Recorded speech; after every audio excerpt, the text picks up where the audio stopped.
Ok, épisode 2 où on va poncer la remorque.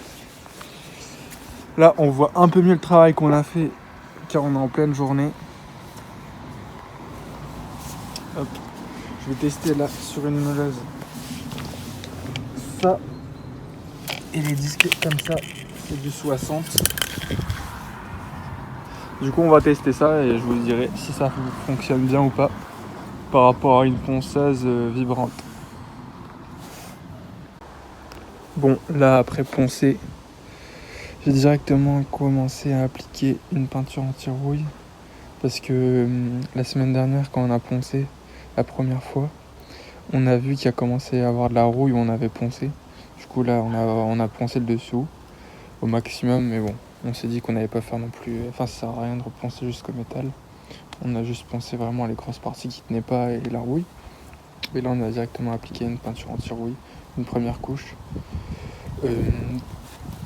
Là où c'est troué, j'ai pas mis de peinture parce qu'on va essayer de mettre des plaques de métal, pas des petits bouts de métal soudés pour que ça consolide le tout. Voilà.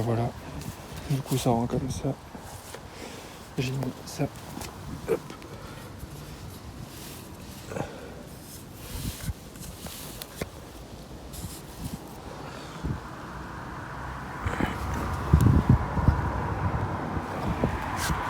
Voilà, au final j'ai poncé avec ça et ça c'est un peu utilisé mais ça va, en vrai il y a encore de la marge pour poncer encore et c'était super.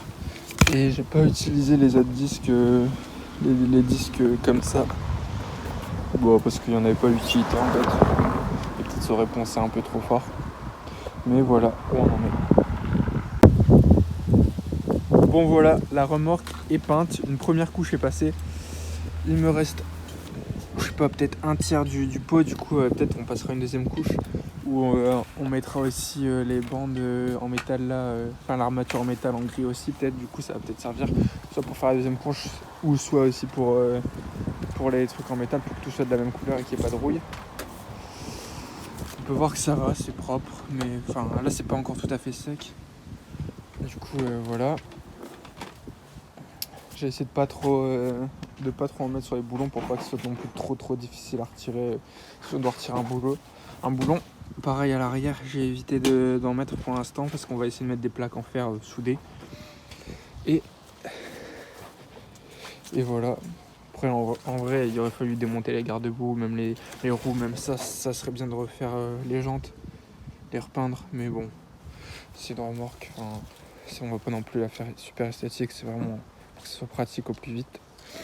Et ouais, comme je l'ai dit, j'ai réussi à retrouver la plaque. Je suis super content parce que j'arrêtais pas de la chercher.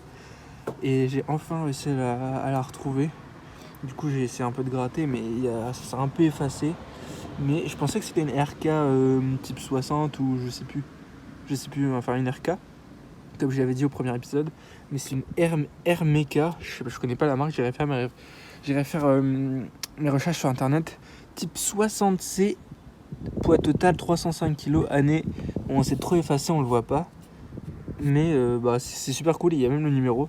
Franchement, made in France. Franchement, je suis super content d'avoir la référence exacte. Je sais pas, c'est super satisfaisant à savoir. Du coup, ouais, voilà. Franchement, elle est beaucoup plus propre. Il y a encore du taf au niveau tout le bois, et même remettre un plancher, mais ça avance. Je pense que, ouais.